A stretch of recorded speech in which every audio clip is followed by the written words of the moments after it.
தமிழ்நாடு ஒரு தனி மாநிலம், புதுச்சேரி ஒரு தனி யூனியன் பிரதேசம். அவங்களுக்கு தான் தமிழ்நாடு தனி, புதுச்சேரி தனி, இப்படி எல்லாம் இருப்பாங்க. ஆனா நமக்கெல்லாம் அப்படி கிடையாதுங்க. நாமெல்லாம் வேறு வேறு கிடையாது. நாம் எல்லாரும் ஒண்ணுதான்.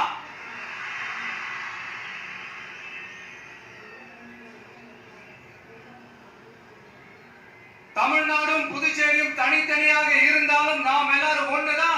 நாம் எல்லாரும் சொந்தம் தான்.